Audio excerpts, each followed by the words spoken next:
So I was on a songwriting forum and someone had asked for feedback about their song, and they specifically were asking for feedback about their lyrics, and I was trying to kind of put into words my opinion about the lyrics, which is, in a nutshell, these lyrics are okay, and they're probably good enough. They're not a strength.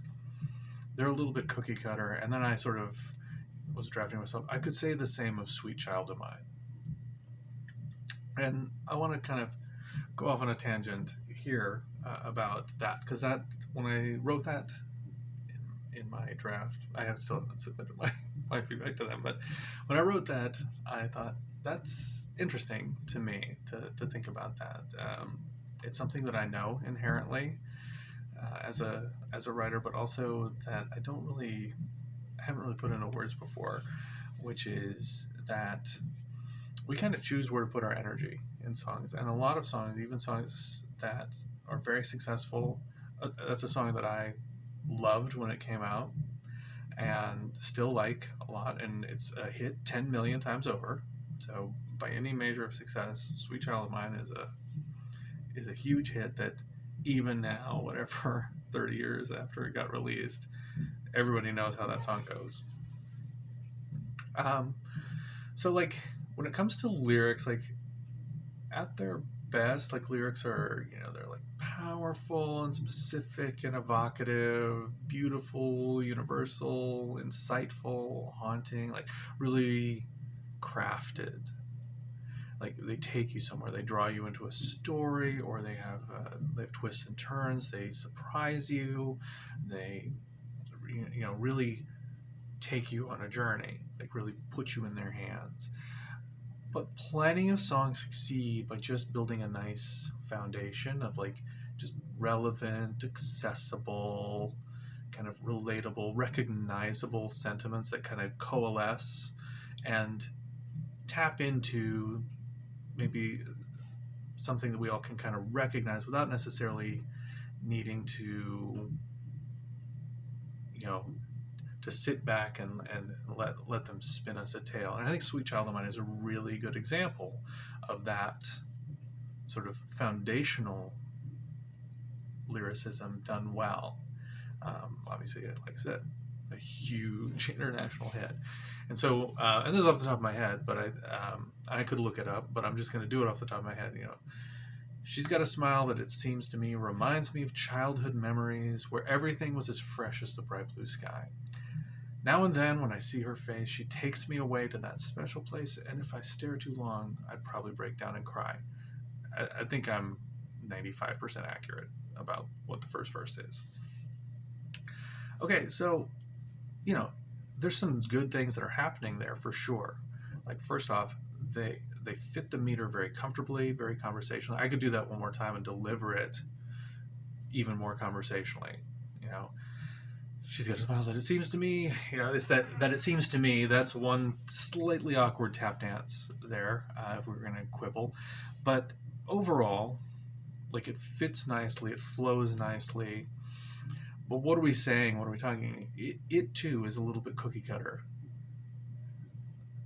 There's this girl, and I'm over the moon for her. I'm swooning for her.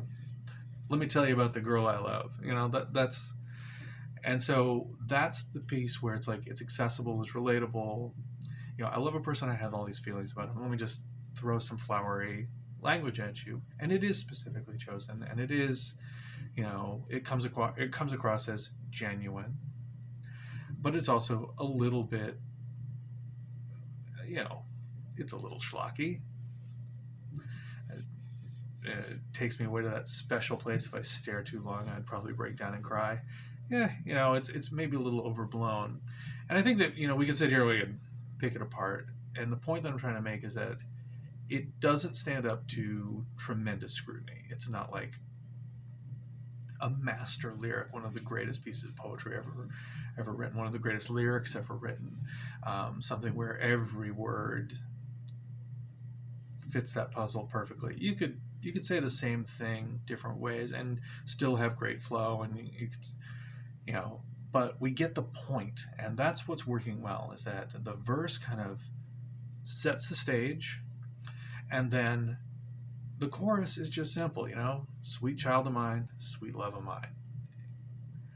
But now we're just letting the music take over, and we're letting that sentiment get out there. And that lyric is so simple and so relatable. We all fall in love. We all have those kind of feelings. So you just sort of appropriate it. And when you're hearing that song, you're not thinking about, I think it was about Aaron Everly or whoever Axl Rose was dating at the time. I used to know this, but I'm not thinking about Axl Rose and Aaron Everly. Yeah, forget Axl Rose. He's kind of a jerk. Even then, we all kind of do that. You're taking it and you're putting it in your own thoughts. You're letting yourself trail off to that special place, and you're thinking about your own special person, and you're able to like take those words, take that melody, and take that that beautiful music, and let your own feelings fill in the gap. And that is a very effective thing to do. And that's the lesson that we can learn from Sweet Child of Mine. As writers, I'm a big believer in, write from your own heart, write from your own experience. Let your own genuine feelings be your beacon, be your guide. Like, make it be true to you. If you're struggling, make it be true to you. But whereas, I might observe, Sweet Child of Mine has kind of cookie cutter lyrics. It could be about anybody. That's also kind of its strength. And that is the foundation. That's a piece that you need to do at some point, or you should really strongly consider as you're crafting your lyrics. Is like, is this relatable? Is it universal? Is this building a foundation? Is this something that people can listen to? And if they don't know me and they don't know my life and the specifics about what I'm writing, the specifics I haven't revealed, the specifics I won't have time to reveal in this format, the context, if they don't know those things, am I still hitting something that they can hear my words, get the picture, and appropriate my message into their own life? Can it touch on something universal to them? That's something to consider for sure. And that, to me, is the lesson of Sweet Child of Mine and making strong cookie cutter lyrics and touching on the universal. So, till next time.